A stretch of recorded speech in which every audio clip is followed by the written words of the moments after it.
We've all had something bottled up inside of us before. You know, something you just want to scream out about. Maybe you're not loving a special someone's cooking. What about this candelabra? Yeah, that was Grandma Mama's also. She bought it on her trip to Europe in 1926. Jerry, I'm thrilled you like my mutton. I was afraid you only ate salad.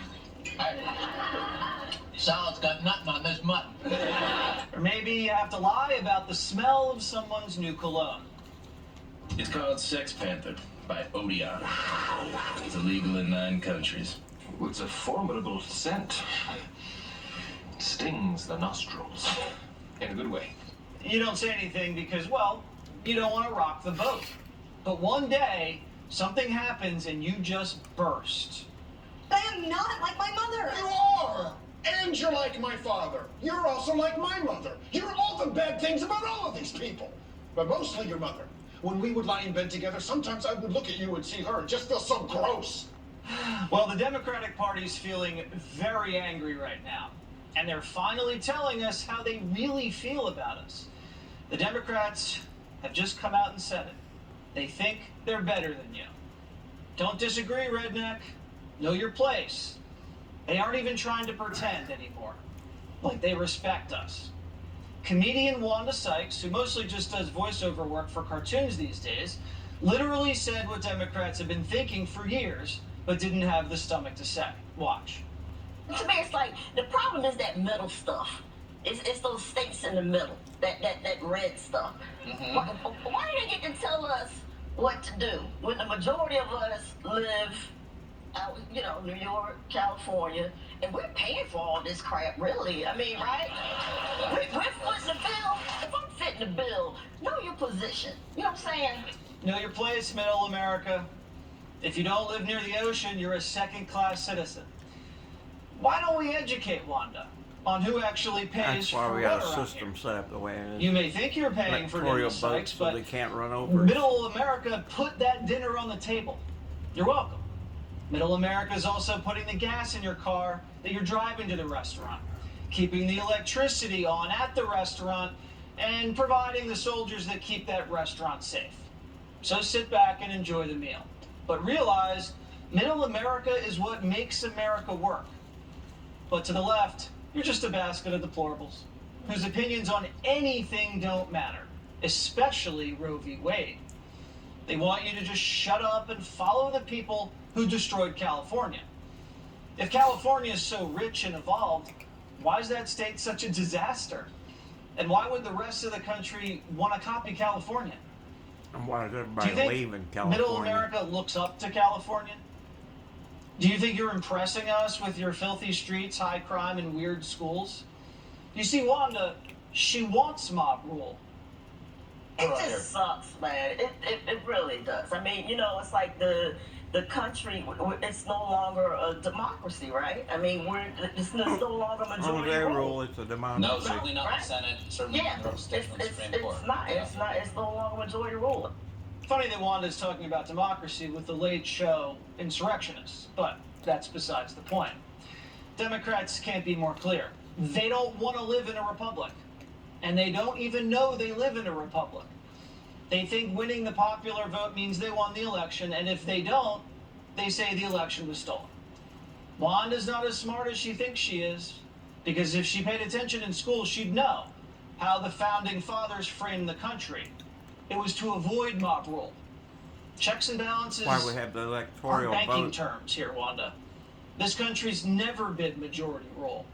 And maybe someone should tell Wanda, you can still get an abortion in California. Somebody needs to explain The that people to in the Middle public. America probably know that, and they probably know the abortion issue is returned to the states. Unlike the angry mob who attacked police officers and shot flamethrowers at them in your home state of California over the weekend.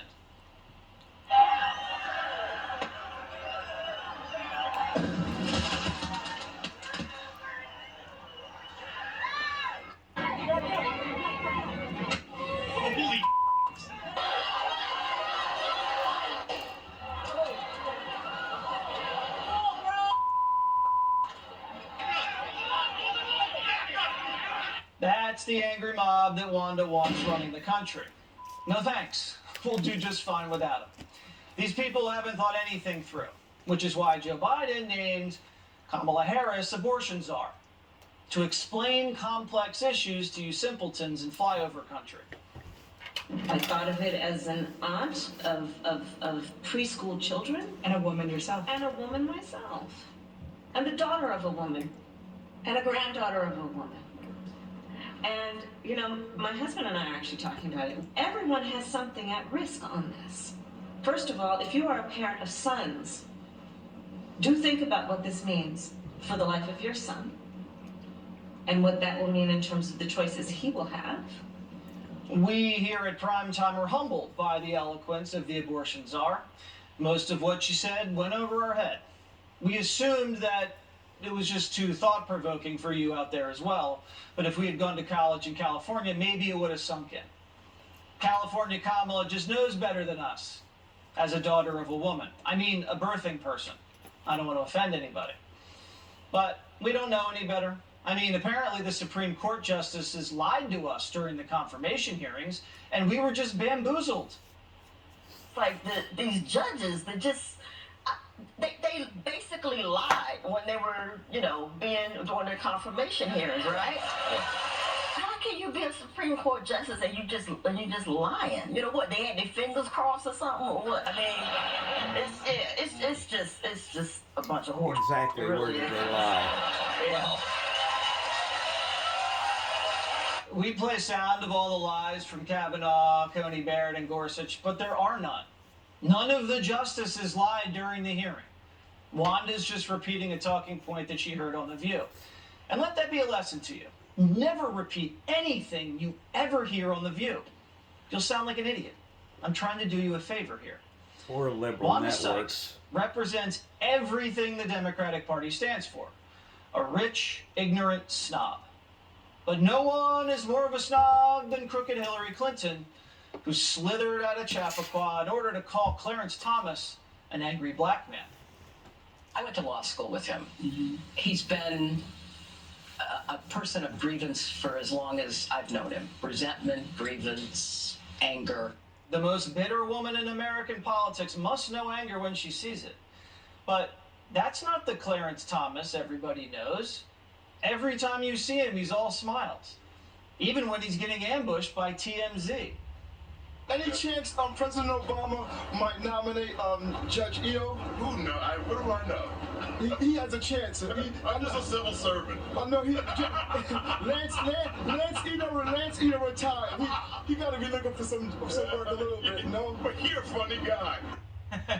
Catch him in the summertime when he's away from Washington. He's driving his RV around the country, grinning ear to ear. He's appreciating America, vacationing in what Wanda calls the middle stuff, something Democrats might want to try once in a while. Heck, even the wise Latina herself, Justice Sotomayor, says Thomas is probably the nicest guy in the court. Justice Thomas is the one justice in the building that literally knows every employee's name, every one of them. He's the first one that when my stepfather died, sent me flowers in Florida. He is a man who cares deeply about the court as an institution, about the people who work there, but about people. He's a man of the people. But since he's a black conservative, he's Uncle Clarence. And according to Samuel L. Jackson, another California kid telling real Americans to know their place. They hate Clarence because he's a black conservative, but they especially hate him because he's happy. And nothing drives the libs more crazy than that. I don't know about you, but I'll take Clarence Thomas any day of the week over people like Wanda Sykes. Clarence has principles. He doesn't pander and is never moved by the mob.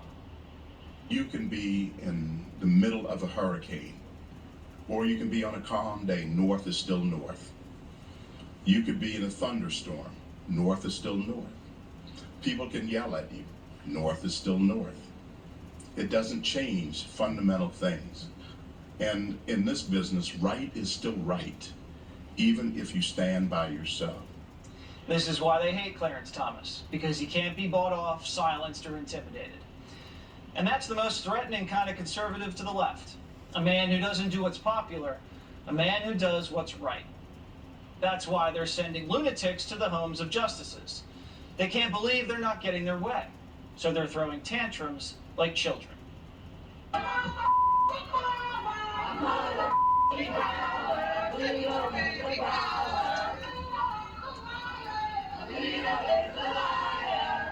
That was a mob outside of Alito's house yesterday. The Attorney General's allowing that, and the media's cheerleading it.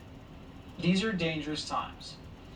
Benjamin Franklin famously said, "We're a republic the law if you can keep it."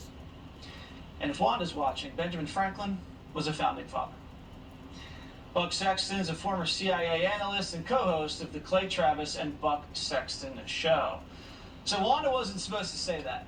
You're not supposed to say that. You're supposed to think that, but you can never say that as a Democrat. You have two major things happening right now for the Democrats, Jesse. One is the end of the make-believe living Constitution jurisprudence that they've lived with for and used as essentially a step in, something that comes in when they can't get what they want through the legislature for decades, while simultaneously you also have, I think, the impending realization that they are facing electoral annihilation in November. So that's why you're getting not precise arguments. Even the legal commentators at CNN, MSNBC, some of these places don't even pretend that they've read the recent Roe v. Wade decision. Instead, it's mobs on the streets and people repeating ridiculous arguments on TV. I mean, some of the things that they're saying, returning this issue of abortion to the states is anti-democratic.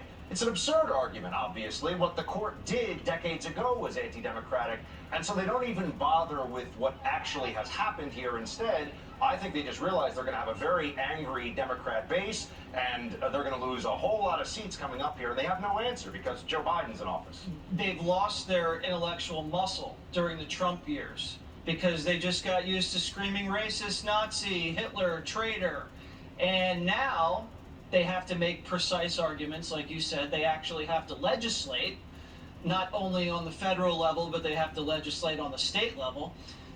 And they don't know what they're doing. They're just used to sending mobs to people's homes. They're used to just throwing the race card down, and that's not working this time. And I've never seen the left so flummoxed on a policy issue. Have you?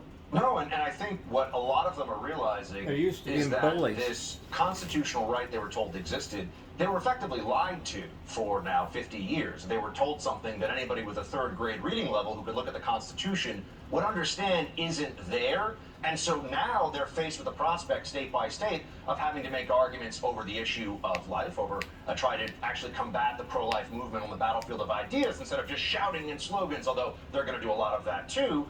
But also everywhere else where they've had Democrat control, particularly during the pandemic, over the last 18 months or so, everything is getting worse. The economy's getting worse, crime is getting worse, the borders, obviously, given the tragic events of the last 24 hours, a complete and utter mess. Everyone sees that now. So what really are they offering other than January 6th committee? What really are they offering other than the ongoing soap opera of their Trump obsession? Nothing. They have nothing, which is why the arguments all turn into, "You're dumb, we hate you, Red State America," like they're toddlers. I don't think Wanda's going to do too well next time she does a show in Middle America. I think she should stick to California. She might not be very well received. Buck Sexton, thanks so much for coming in. Jesse, thanks for having me. So where does Planned Parenthood go from here? Liz Warren has one of the craziest ideas we've ever heard. We'll tell you what that is next.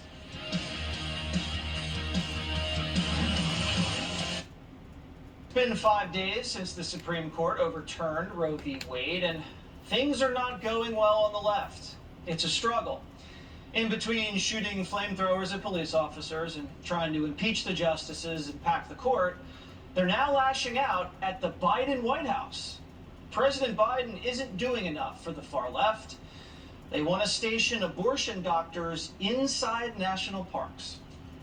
It also means asking the President of the United States to make abortion as available as possible with the tools he has, including medication abortion, including using federal lands as a place where abortions can occur. Well, why does the government need to be involved in that? Is that there are also actions at President Biden's disposal that he can mobilize. I'll start with the babiest of the babiest of the baby steps. Open abortion clinics on federal lands in red states. Did you guys hear that? They want to put pop-up abortion clinics in our national parks, like little food trucks for abortions. Imagine taking a family trip to Mount Rushmore, and to your right is the Planned Parenthood. Or you're hiking through Yellowstone and a guy in a lab coat comes over and asks you if you want to terminate your pregnancy. Sorry, Doc, just doing a little camping. This is crazy. It's even too crazy for the Biden White House. We understand the proposal is well-intentioned, but here's the thing. It could actually put women and providers at risk. And importantly, in states where abortion is now illegal, women and providers who are not federal employees, as you look at the federal lands, could be potentially be prosecuted. And so this is, as we understand why they would put forward this proposal, there's actually dangerous ramifications to doing this. She's right for the first time. At least Not they're only is this smart crazy, enough it's about dangerous. But the thing about the Biden White House is their message is always changing. You can never get a straight answer from these people on anything. So a few hours after Pierre's comments, Biden's Secretary of Health and Human Services, whoever that is, said this. What I can tell you is that we are aware of a number of ideas and proposals, many of which we have been considering internally ourselves. We have made no decisions yet. We certainly would have conversation with the president to make sure we implement his directives to us in trying to protect women's reproductive health care services. But as I said, every option is on the table. So now it is on the table. Healthcare. Partial birth abortion clinics at Yosemite. A joke. The Biden team is under so much pressure from the radical left, they don't know what they're doing, even if it means placing abortion tents in national parks. South Dakota Governor Kristi Noem is the author of the new book, Not My First Rodeo, Lessons from the Heartland. Governor, are you expecting a phone call from the White House? Maybe they want to place an abortion clinic at one of your great, beautiful parks, Mount Rushmore, perhaps? I can't even imagine that. Jesse, this White House has never called me, so we don't have a great relationship right now. It seems like every time I turn around, I'm having to sue them in federal court for overstepping their authority against my people. So I can't imagine a world where they think they can justify what they're even talking about. So Mount Rushmore is a symbol of freedom of this country. People who led our country through challenging times, to put something like that even remotely close to it, I think would be absolutely devastating and a stain on this country. Well, they do call you. I think they called you to say they don't want you blasting off fireworks on the 4th of July at the park, right? I think that was actually the national park that called me and said, no, you are not getting your permit. So okay, so you don't want 4th of July fireworks at Mount Rushmore, but they want abortion tents at Mount Rushmore. Is that what's going on? It appears that is what they are requesting. And remember this, we've had these discussions the last couple of days that have been absolutely insane, and they're using fear to scare people into thinking that the Supreme Court decision was something much different than what it was. What it did is it fixed a wrong decision years ago that returned these decisions back to the states, to people that are elected by the public that will make the decision, each individual state one at a time. South Dakota had a trigger law in place. Right now, abortions are illegal in our state except to save the life of a mother. And we are certainly proud of the fact that we recognize that every single life is precious. Well, Wanda thinks you're just an idiot in the middle, so we can talk about that another time. Have you seen some of the footage from some of these crazy pride parades? I mean, we support pride parades. If you want to have a parade, go for it. But some of the behavior at some of these things is outrageous, and they're doing it in front of children. Have you seen this before? Do they do this in your state? I have not seen that, and I know they have had parades. I've not seen anything like that from the people of South Dakota. Okay, they don't do that in South Dakota? I hope not. I really hope not, because in many places and communities that would be a ticket, a violation, something that we would not want our children to be seeing. Tell us about Not My First Rodeo. I have a copy right here. Well, that's a book that I've written that most people would think would be a very political book, and it does have some political stories in there. But mainly it's my story of a life lived so far. Most people probably heard my name for the first time during COVID, and thought maybe I was new to the scene, that I haven't been through challenging times in the past, and that was not my first rodeo as far as something hard to get through. But this is a story of America. I think people are intrigued by rural America right now, the West and the way of life that we have, and South Dakota is pretty special. So I think they'll be entertained, but they'll also understand a little bit more about how I've made my decisions when it comes to this public office I hold. All right, and there's juicy personal stuff in here about you, right? There's some that will surprise you. All right, lots of juicy personal information about the governor if you want to buy that book. Yes, lots of secrets about Jesse. A lot of secrets in here, never before told. Thank you so much, Governor. Yes, thank you for having me. More than 50 migrants dead, and dozens more are swimming for their lives just to get into this country. But does Joe Biden even know? We ask Governor Greg Abbott next. Joe Biden's horror show on the border just got a little more grisly. On Monday, more than 50 illegal migrants were found dead in a sweltering tractor trailer abandoned near San Antonio. They were practically baked alive in the oppressive Texas heat. Smugglers tried to cover up the rotting smell of the dead by sprinkling them with steak seasoning. And then they just ran away, abandoning the few people who were still left alive. There were children in that truck. There were families in that truck. They were smuggled by coyotes due to Joe Biden's broken border. Governor Greg Abbott lays the blame at the feet of our president, tweeting, "These deaths are on Biden. They are a result of his deadly open border policies. They show the deadly consequences of his refusal to enforce the law." But Joe Biden says it's not his fault, saying this: "Exploiting vulnerable individuals for profit is shameful, as is political grandstanding around tragedy. And my administration will continue to do everything possible to stop human smugglers and traffickers." Liars. Joe Biden's doing everything possible to stop smugglers, kind of like he's doing everything possible to lower gas prices, which is nothing. Joining me now is Texas Governor Greg Abbott. Has the White House called you? Have you heard from them about this mass casualty event? Absolutely not. But I did see the statement that was put out by Biden, and the thing that struck me is exactly what you said, and I want to elaborate on it. He said that he is doing everything possible to stop human smuggling. That's a lie. He has stopped doing everything that had been done to address human smuggling. He has defunded and inadequately funded Border Patrol. He's dismantled ICE.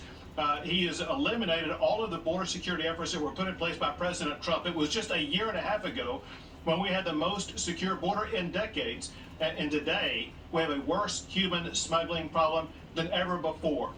These people who lost their lives, they did so because President Biden has empowered and emboldened the cartels to do exactly what you saw happen. It's a tragedy, and it's not going to stop until Biden begins to enforce the laws passed by Congress in the United States of America. The cartels are getting richer than they ever have before, Governor. Have you heard what the White House plan is to take out the cartels? Do they have a plan to go on offense against the cartels and the coyotes? Jesse, the only thing that we've seen is exactly what President Biden campaigned on when he ran for president. He was quizzed during the debates if he supported open borders, and he said yes. And all he's done since he's been president is employ open border policies. That means basically ceding the border to the cartels to engage in activity just like this. These are not the only people who have died coming across the border. This is just the most recent example. This happens all the time, and you're going to see the numbers skyrocket in the hot South Texas summer that's setting in right now. It's a tragedy what President Biden is doing. He is knowingly allowed this to happen, as well as what's happening with regard to the infiltration of enough fentanyl to kill every man, woman, and child in the United States of America. All right, well, hopefully this president can be publicly shamed into doing something more than he's already doing. We have our fingers need the crossed, but liberal we're not media to expecting get on that to board. happen. Governor They're not Abbott, gonna thanks so do much that. for joining us. Thank you, Jesse. Democrats are drafting Hillary to run in 2024, and Joe Biden's not happy about it. Oh, man. Joe Biden might be asleep on the job, but the American people are waking up to his failures. And things aren't looking good for the big guy. Biden's average approval rating is circling the drain. Only 38% approval. That is awful. I mean, look, 56% of the country's just fed up. So it's no surprise that Democrats have begun to wonder, is there a better option for them in 2024? Whispers have now grown into loud chatter that Joe's not up for the job, and Biden reportedly isn't taking it that well. According to the New York Times, the president is annoyed that members of his own party are questioning his commitment to run again. But can you blame them for planning ahead? Members of his own party, they're just ready to bail on Joe. They're not happy with his response to the Roe decision, for instance. The Democrats, what are you going to do about it? What are you going to do next? Democratic Party leadership shouldn't sugarcoat it, pretend there's a magic wand they can wave to reverse this terrible decision. There isn't. Terrible decision. But they do need to articulate a plan to fight Terrible back. decision. And right now, I got to say, that is shockingly absent. While other Democrats are worried that Joe's just too old to be president. You think Joe Biden is too old to run for re-election? Is that what you're saying? Yeah, I think we need to have a new generation of leadership emerge. This isn't about personal about Biden, but he'll be 82 at the time of the next election. If he served out a second term, he'd be 86 years old. I'm not sure if any of us know of any 86-year-olds who should be running the entire country. Yeah, people are starting to talk. Joe can't even find his seat if he doesn't have a note card pointing him in the right direction. Remember this from last week? You sit in your seat. Well, just look at what happened at the NATO Royal Gala dinner when Biden was left unsupervised. He just doesn't even know where to go. He's like a lost puppy. I mean, this is embarrassing. This is the president. He doesn't know what he's doing. So if Joe's a no, then who will the Democrats rally around? Bernie, Liz, Mayor Pete? No, they got baggage. Instead, the left is playing the classics, and they're going to run it back with Hillary. You knew it was only a matter of time. The media is rooting her on. CNN is doing a full court press calling for a Clinton comeback. And Hillary herself hit the airwaves this morning. You're a former First Lady, former Secretary of State, former Senator. Do you miss the day-to-day of politics? Is there any scenario in your brain that you would think, I want to get back in? No, but I miss it. I miss it. There's no scenario in 2024 that you would even remotely consider. I can't imagine it. I really can't. But what I don't know. Gayle King doesn't even like Joe Biden. Gayle is begging Hillary to run. And Hillary's leaving the door open for maybe, just maybe, that third run at the White House. I knew the Democrats had a short bench, but I didn't know it was that short.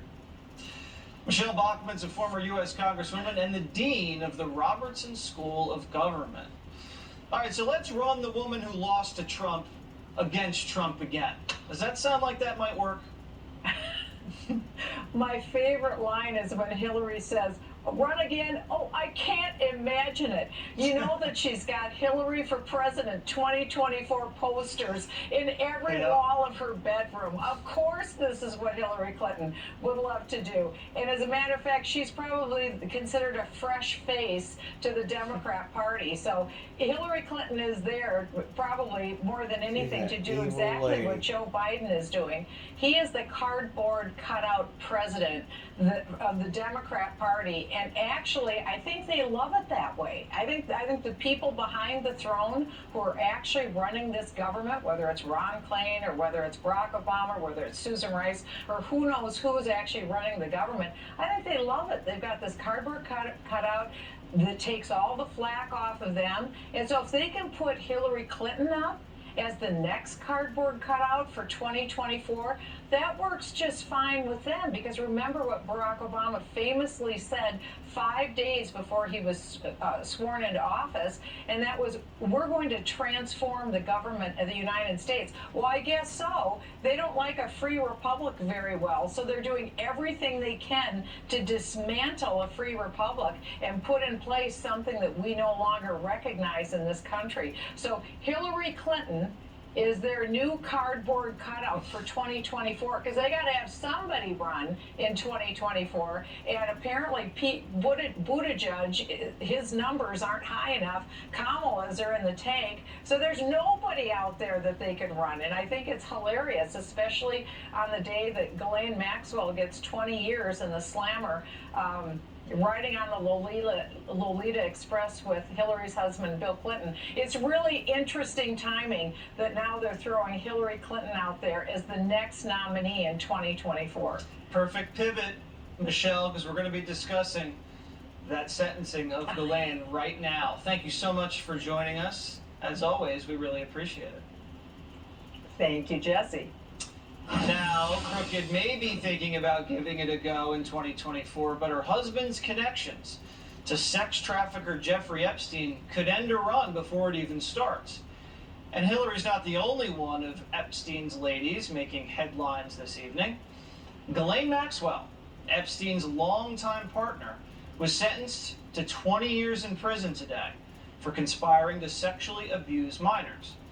But if you thought this saga was over, think again. Because apparently, there might be a third conspirator involved, with the government saying in an August 2020 letter, quote, "The investigation into the conduct of the defendant in this case and other possible co-conspirators of Jeffrey Epstein remains active. The full scope and details of that investigation, however, have not been made public."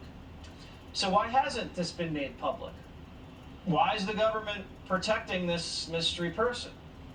Does anybody even care about getting to the bottom of this? Sure doesn't look like it. Maybe it has something to do with the fact that James Comey's daughter is the lead prosecutor on this case. Is she trying to protect somebody? Is this another blackmail situation? Her father's very familiar with the art of blackmail. And where is the January 6th style committee to get to the bottom of all of this? Where are the federal prosecutors? I mean, they go after the mafia, much more aggressive than this. They should be pressing Epstein's associates to squeal. Instead, one of the perps is dead, and then the other is behind bars. Case closed. That's it. We're not going to let this go away like that. The Fed seized videos and computers for like 6 estates. They know who's on those videos. They're not knocking on doors. They're not calling any of these people. They're just going to stop this investigation like that. Or are they going to keep this footage as blackmail material and do what the feds do best? We'll see how it plays out. A major update in the Pauly P dash cam scandal, and Nancy's not going to like it. The investigative team at Jesse Watters Primetime has been very patient in our pursuit of the Paul Pelosi DUI footage. We were the first to bring you both mugshots, and we filed Freedom of Information requests with everybody. The Napa County Sheriff, the DA, even the fire department. But we've been stonewalled and given the runaround. The Napa District Attorney, Allison Haley, hey Allie, she told us we can't have the video. It would jeopardize her investigation.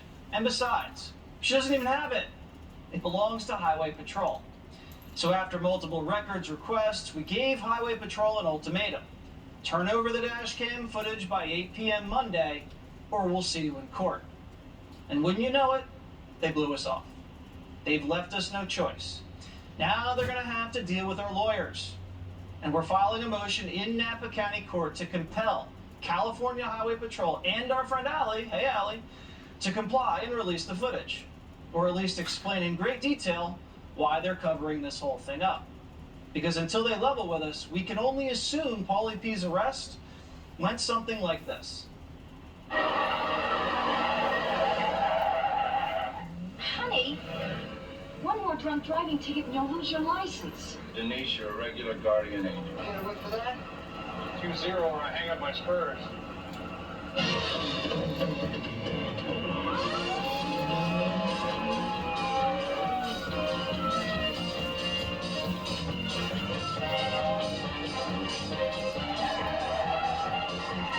Please don't do this.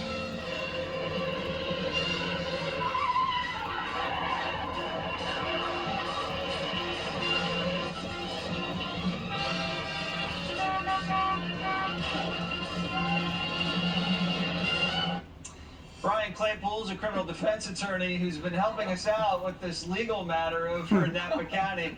All right, Brian, tell us how this is going to play out. Are you going to call me to the stand to testify?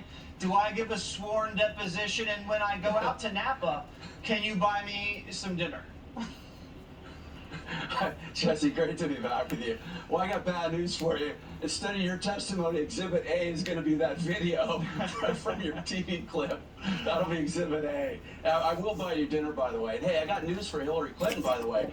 Newsflash. Things don't work out for her in 2024, Allie better look out, right? Because there might be an opening, right, Jesse? Sure. For the Napa County DA position. Sure. Because there's a 3-ring circuit, right? So there'll still be hope for her political career. Why? Because there's a 3-ring circus going on in Napa. I mean, it is really ridiculous. You know, Jesse, I went back and reread that press release that Allie sent out. And for your viewers, by the way, there's never a press release issued when somebody's arrested and there's a Public Record Act request. But in that press release, I reread it, and she was accusing Fox News and everybody calling Fox News of, quote, intimidating and trying to harass witnesses and harassing the driver of the other car. That's flat out fiction. And in my opinion, Jesse, that's an abuse of power on her part. Why is she trying to protect the driver of the other vehicle? Why is she trying to protect Pelosi? Why is she trying to protect witnesses? That's not her job. And this dash cam should be produced. And the next move for your legal team is to file a motion and compel compliance. And guess what? I think Fox has a pretty good chance because the burden of proof is higher. It's clear and convincing evidence that the Napa County DA and CHP are going to have to prove. All right, as long as I can fly to Napa and look our friend Allie in the eye, that's all I care about. We just want the truth. And I need to testify under oath because this is my time to shine in court. Thank you, Brian. And we're going to stay on this. You bet. Thanks for having me. Waters window. So, Kristi Noem is a very nice person, much nicer than I am, and she brought a gift on set. She got me a cowboy hat. I wasn't going to wear it earlier because I didn't want to mess up my hair during the whole show, but I thought it would be the honorable thing to do to just rock it for the text messages. So let's do this. Ready? Amy from Newcastle, Indiana. Wanda Sykes thinks she's funny. She's not. She's condescending and arrogant, and those are two nasty traits. I'd call her a nasty woman, but I'm a nice guy. I would never do that. Gregory from Great Falls, Montana. Thanks for sharing the clip of Sotomayor on Justice Thomas. It changed what I think about her. It was enlightening. Beth says, so abortion tents are going up on federal land, but we can't drill for oil there? It's exactly right. That's the Biden energy policy in a nutshell. Chris from Biloxi, Mississippi. Why isn't Elizabeth Warren putting abortion clinics on Indian reservations? It's a great question. We're going to have to ask her that if she ever joins Jesse Waters Primetime. She won't be coming on if I'm wearing this cowboy hat, though. Too soon. Ken from New Mexico. AOC should remember the old adage. It is better to remain silent and to be thought a fool than to open your mouth and remove all doubt. People tell me that all the time. I haven't listened. Kirby from Chicago, Illinois. Jesse, what do you do between the 5 and prime time? I wish I could tell you I ate dinner, but I don't eat dinner. I'm starving because in between those two shows, we're going over scripts with the producers. It all takes place in my office, and it's just very glamorous. And that's it for tonight. DVR the show. Tucker's up next, and always remember, I'm Waters. This is my world.